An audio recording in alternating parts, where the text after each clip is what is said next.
346 pack 1970 and a half that belongs to a TA Challenger. I've not done any tests on this yet, so right now let's get it warmed up and let's do some testing.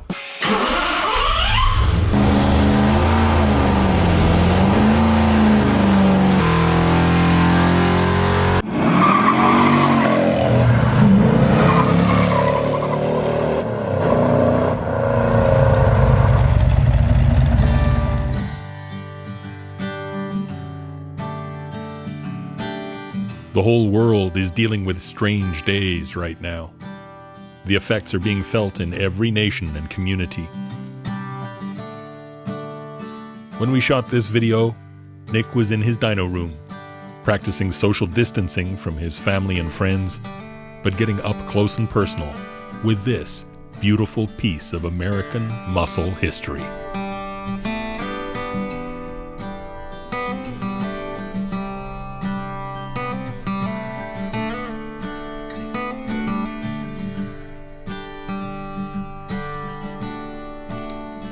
And here we have it, all rebuilt to factory specs, 346 pack, 1970 and a half that belongs to a TA Challenger. All we did was a 30 overbore with the flat top pistons notched, no decking, no cylinder head planing, an original factory valve job, and of course the cam was replaced by MOPAR Performance, which is the factory replacement, which is I believe a 444 lift. That's all with a hydraulic flat tappet.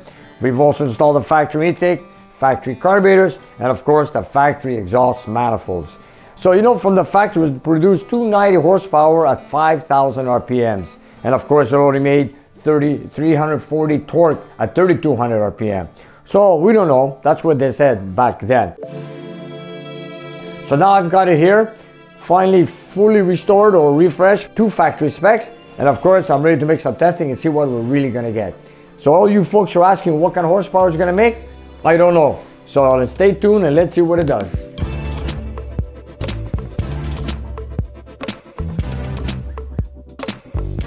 And you know, a lot of people say the six packs are problems, but you know what? I've played with so many six packs in my life that you get used to repairing them. So this is now, we haven't done anything to it. All it did was air fuel ratio on it for the idle, and then the rest we don't know. So we're gonna make some complete tests right now and see how it goes. So I'm gonna put my throttle rod back on my carburetor here. Last time I mentioned the rod came off, and what I meant was the throttle rod. Anyways, doesn't matter. We got it on. We have the PCV valve on. We've got the vacuum on the distributor. Like I said, it's all factory.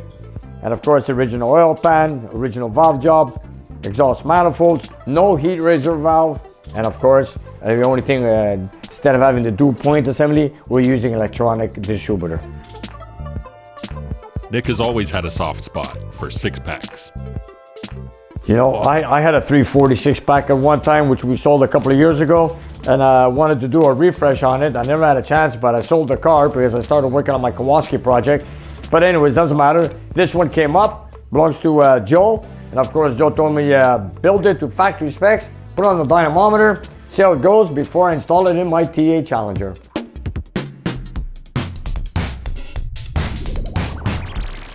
We like building engines with power, but most of my clients want a little bit of power. Sometimes they want to add 100 horsepower or 1 horsepower per cubic inch. Like for example, this one here, it's a restoration project, and of course he wants it all factory.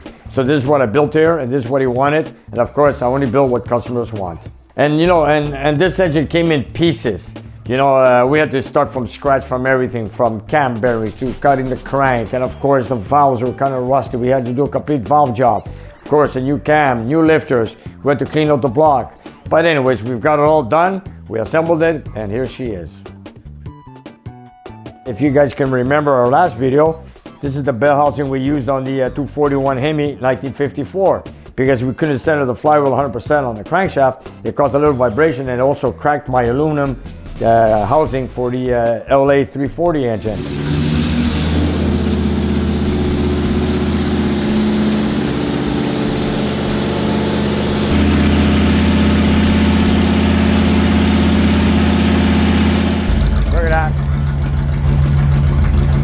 Crack the valves.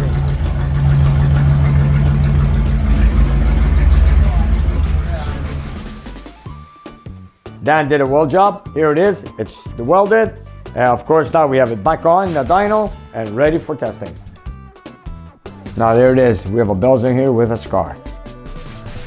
And this is a flywheel directly on the crankshaft. This is no issues whatsoever because this bell housing, this flywheel was designed to work with this right from the factory. So then it will have no issues, no vibrations whatsoever. We do not have headers on it. We have exhaust manifolds. They're high performance, high flow exhaust manifolds from the factory. This is what came with the engine. And of course, this is what we installed. And we do not have a heat raiser valve. It's wide open inside.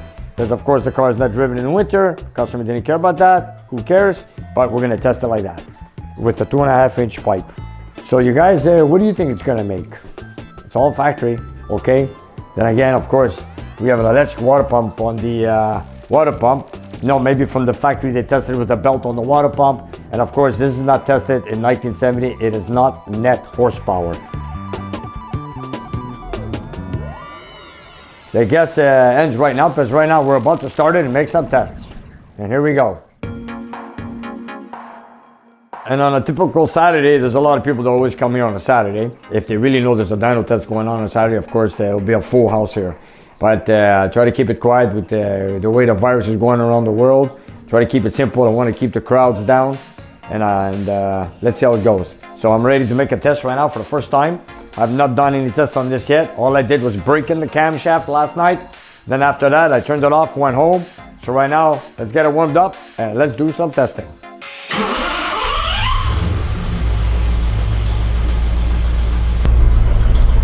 Here we go.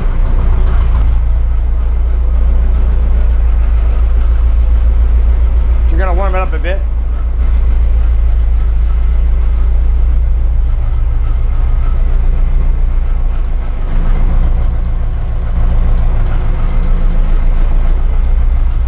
Got a good idle.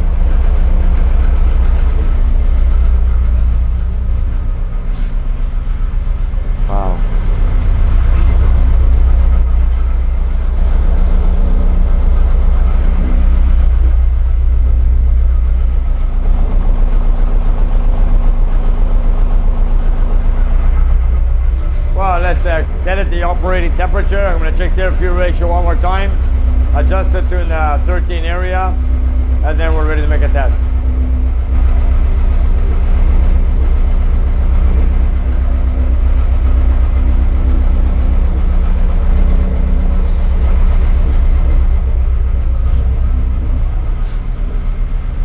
Yeah, we're good.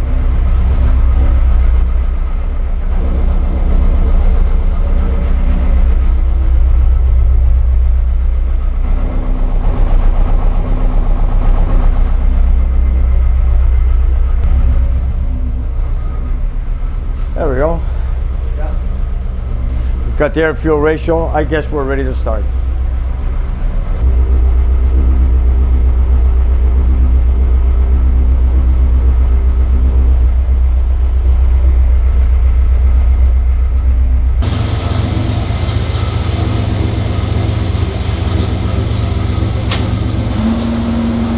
Okay, let's see how it goes.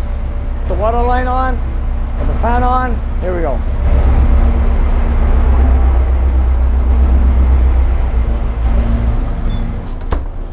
Here we go.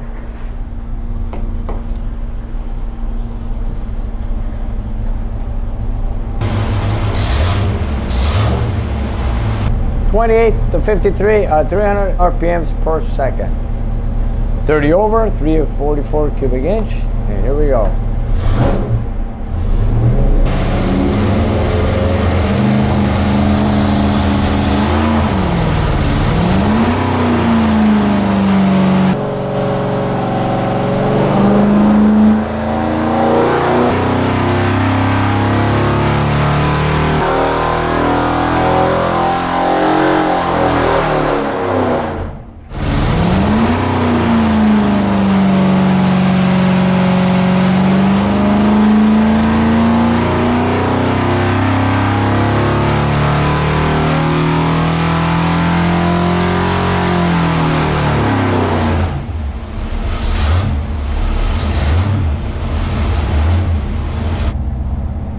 our first test. So what do we got?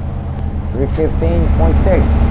And the torque, 349.8. Anyways, we're gonna do some more testing, and so far it looks good. No, that's our first test. Now we break it in, everything. Let's go.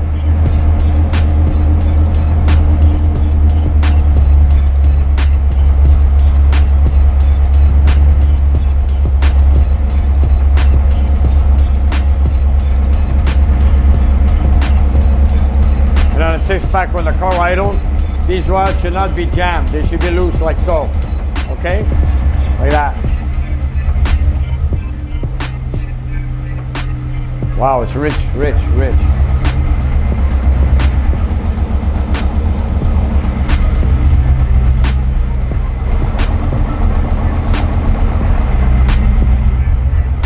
Okay.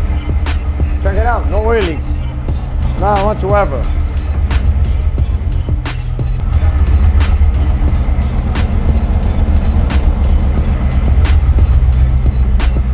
You know, you make one blast, you clear out the carbs, and now we start doing our final adjustment on the air-fuel ratio. You know, the car has been sitting around for a year, or maybe they've been rebuilt by somebody. So, you know, once you make a full throttle test a couple of times, sort them out, break them in, and then you start checking the air-fuel ratio again. This is what I'm doing right now. Still rich, eh?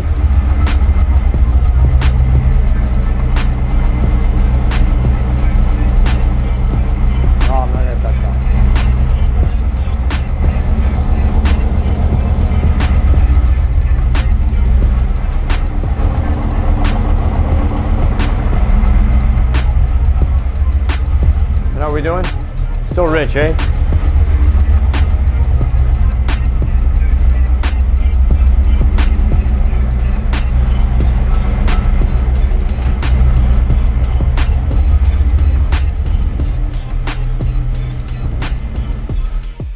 I know I'm gonna have to check something, because it seems to be running rich on the front carb, because that's the only carb we touched last night. So anyways, I'm just gonna close up the screws with a very thin screwdriver, so I could put it back from factory settings. And of course, we'll check the air-fuel ratio again on idle. It seems to be running very rich. I don't think it's on the center carb, it's only on the front carb. So let's tune it down. I know we just touched this last night, so I put it back where it was. So let's see what our numbers are right now on idle. Here we go. Okay, open the O2 sensor, give it a few seconds to warm up, light up. It's not activated yet. It's gonna go on in a few seconds. I only got one. There it is. It's on. Let's go. Okay. There we go. You see? Yeah, let's see. Here we go.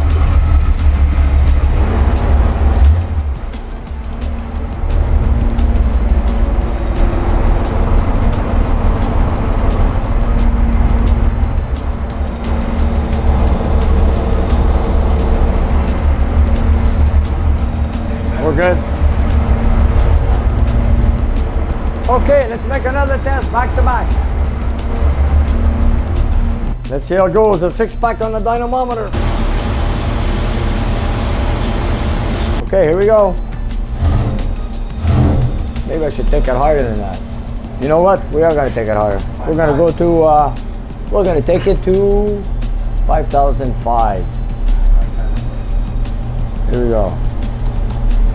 Okay, we're going to take it up to 5,005. Here we go. Here we go.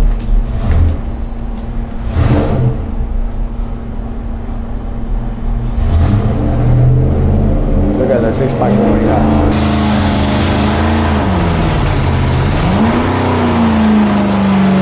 Hesitated there.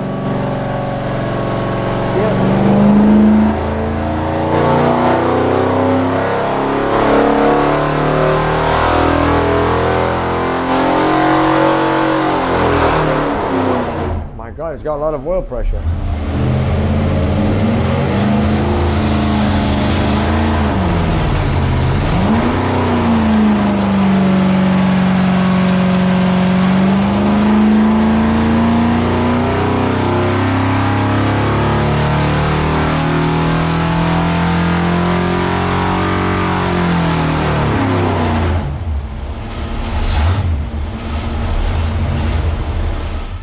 321, what do I have? We're still climbing. That means we gotta go higher than full. I had set it at 55, we got 54 here. The factory horsepower is 290 at 5,000 RPM, the way it is factory setup. Okay. And now we got the 321, 322 at 5,400. Are you telling me we gotta rev it a lot more than that? We're gonna take it at 55. We're gonna start at 28 and go to 5,500 RPM, and that's it. I think that's the only test we're gonna do right now. This is a matching motor to the TA Challenger, so I'm only gonna make one more test because when it's matching motor with the customer not being here, I don't like doing too many tests, so I'm just gonna make one test just to finalize it, and that's it for today. So man, are you ready? Yeah. Okay, let's make one test and that's it.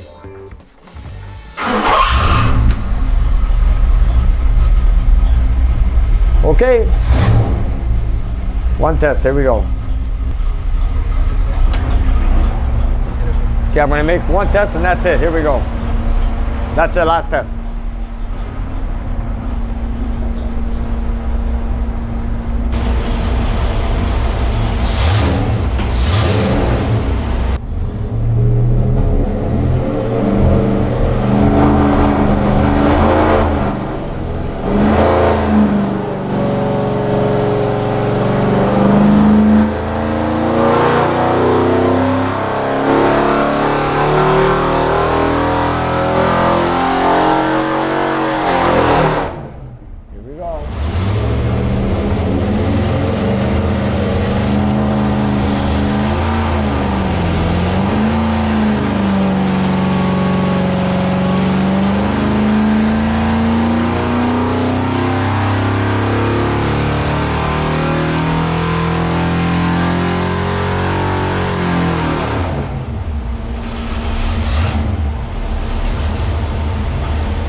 Same thing, not bad.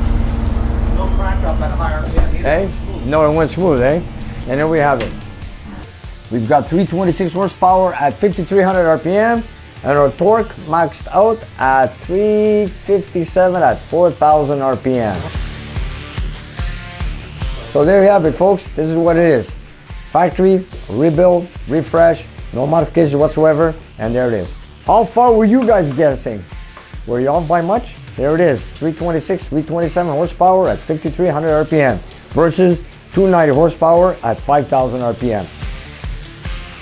Air fuel ratio is 12.8, 12.9, that's good. So we're done. Here it is, there's the results of 346 pack, 1970 and a half, TA Challenger.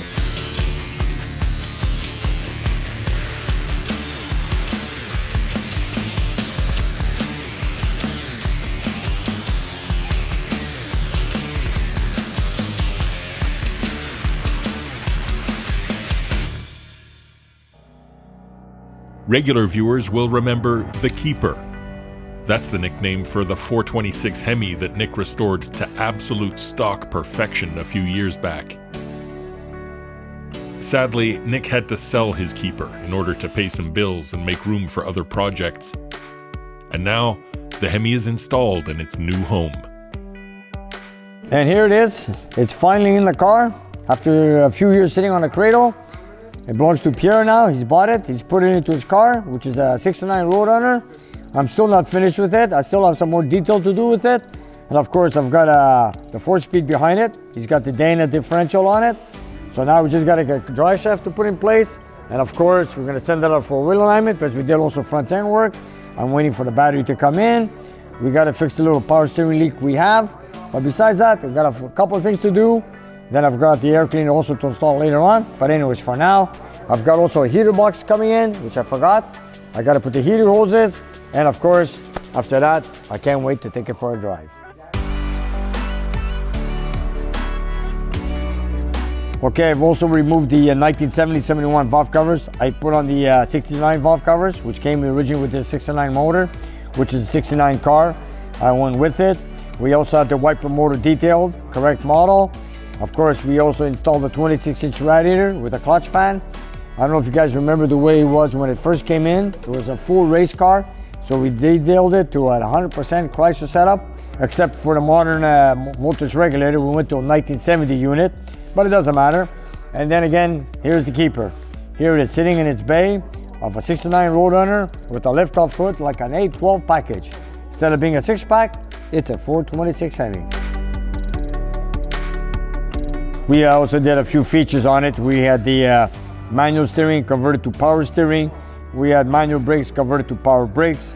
We had a 22-inch radiator converted to a 26-inch, and of course from a 446 pack to a 426 Hemi. Here it is, all underneath one hood, one package. Nick sure loves his MOPAR, but he has time to work on this Ford transmission as well this week. But you'll never guess where this manny-tranny is going to end up.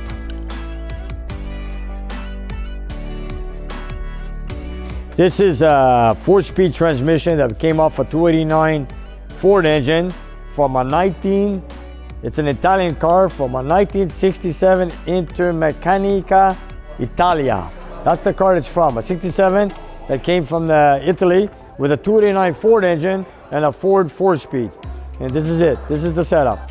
Came here for a few repairs. I just put on a bell housing on an engine stand, and to work on the transmission, I wanted to make some adjustments, and here it is. You don't know what that's gonna come through the door next. You know, sometimes in the olden days, people built cars, they didn't have a powertrain or an engine or transmission, and they went to other manufacturers. For example, like this car, for example, or the Pantura de Tomaso, an Italian car with a Ford 351 Cleveland engine, and just like the British Jensen with a 440 Chrysler engine in it, V8.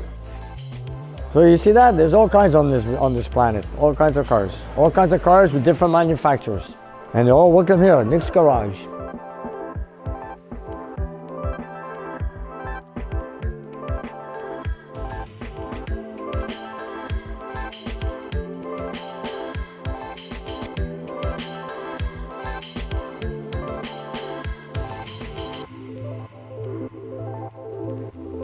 For you folks that were wondering what this transmission is doing here, well, this client came in here with something that was missing. And of course, the part that was missing was this rod right here. He had this one, and of course the shifter comes with 3 rods. But this one, for some reason, where they had this car storage or getting partly restored, they lost it. So he came to me, he goes, Nick, can you do anything with it? Well, here it is. We made one for him, we installed it, I made it look like a Ford piece, and here it is. Works fine. There it is. And of course I looked it up on the Google, we saw the design of it, and I made it exactly like they came from the factory. And there it is, the missing link. I had this rod that came from another Ford shifter that was completely different, that did not fit this application, but the end is the adjustment. It's exactly like the other 2 rods. So we took it from there, so we made a cut here, a cut there, and a cut here, and we made it, and it's supposed to be on top of the other 2 rods, like we Googled the picture of it, and here it is, done and ready to go. And this car is partly Italian and partly American. And now it's got a Greek rod.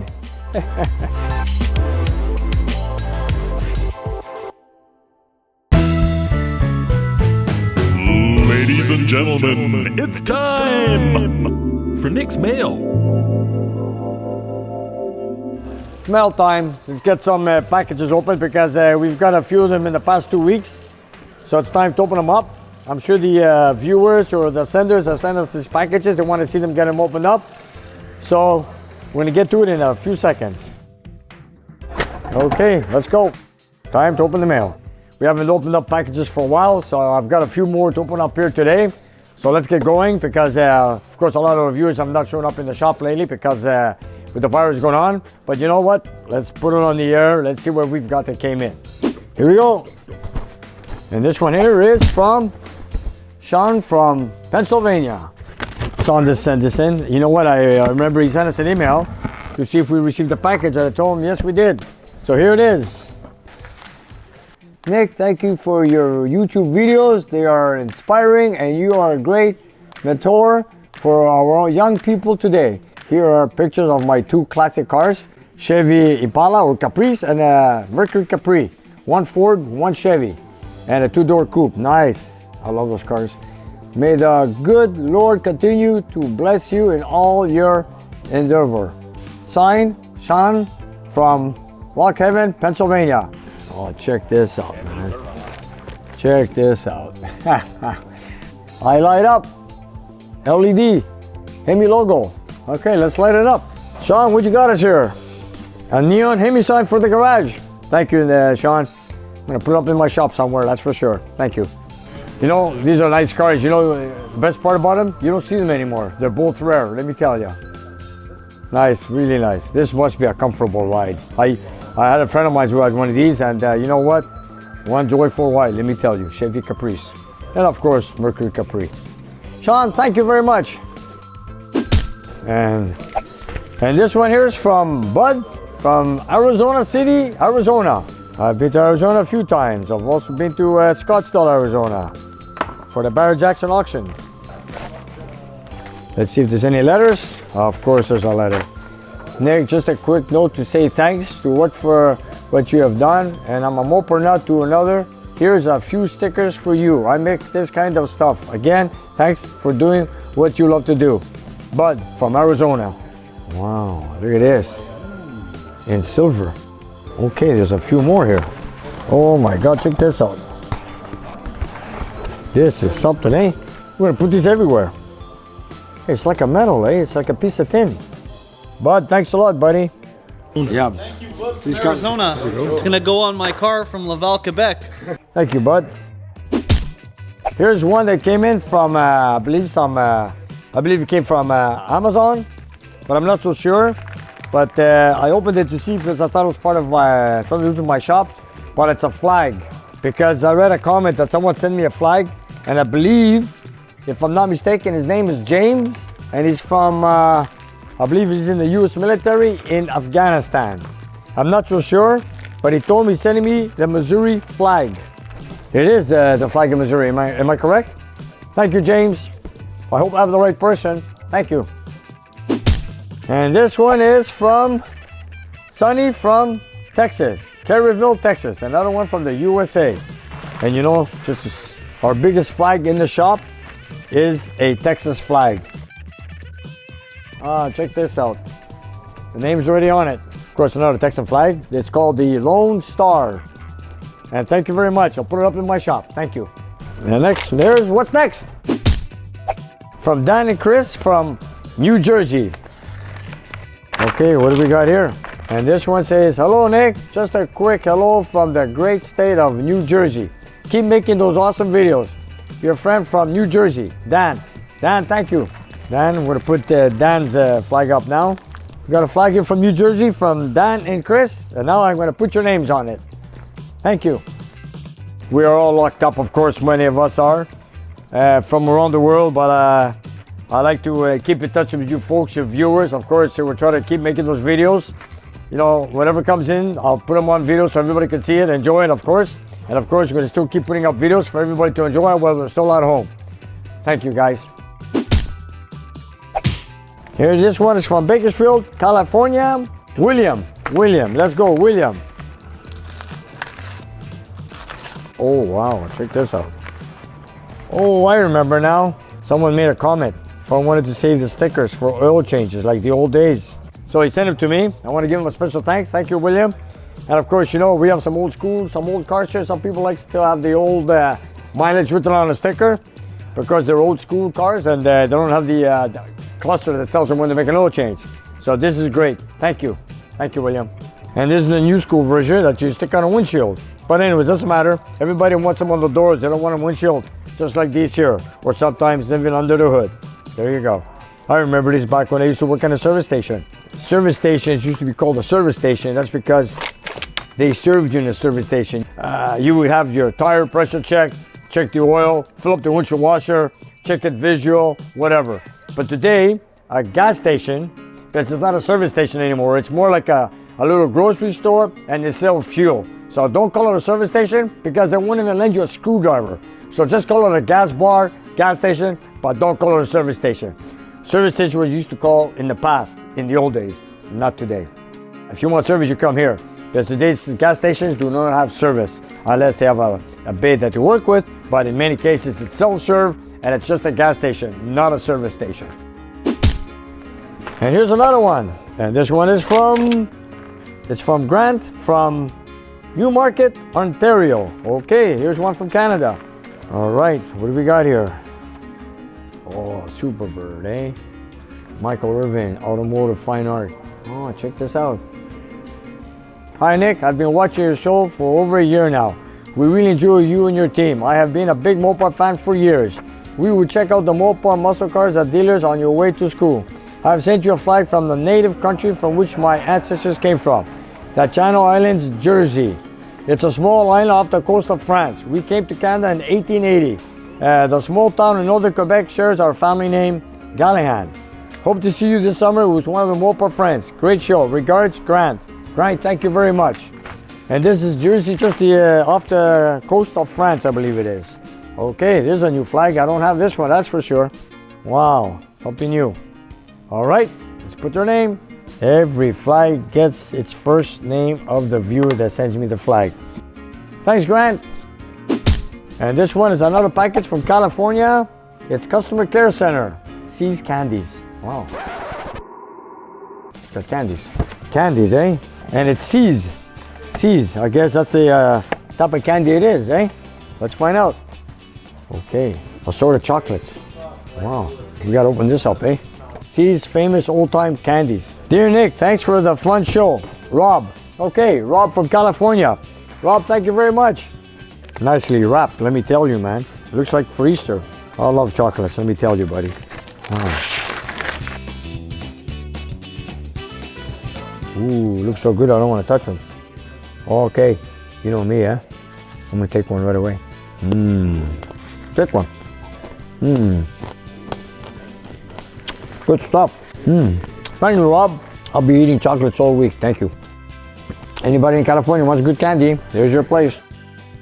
Okay, the last box of the day.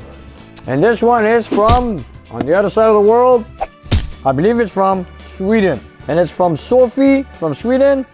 And it contains sweets. Oh boy, more sweets. Sweets are always good, man. I love sweets.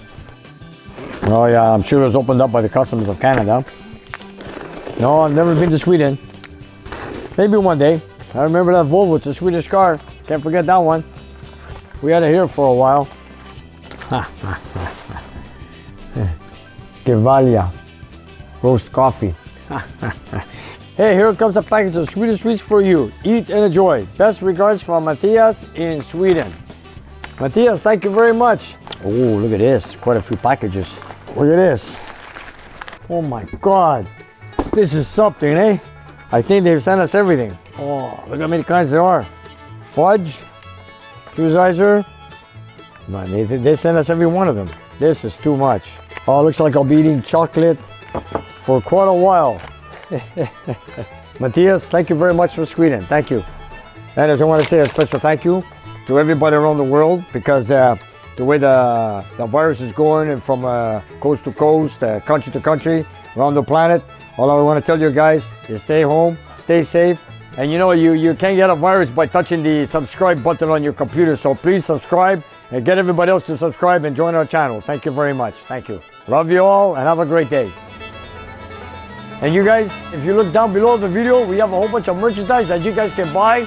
So whatever you like, buy it, love it, wear it, and enjoy it. And help spread the word of Nick's Garage.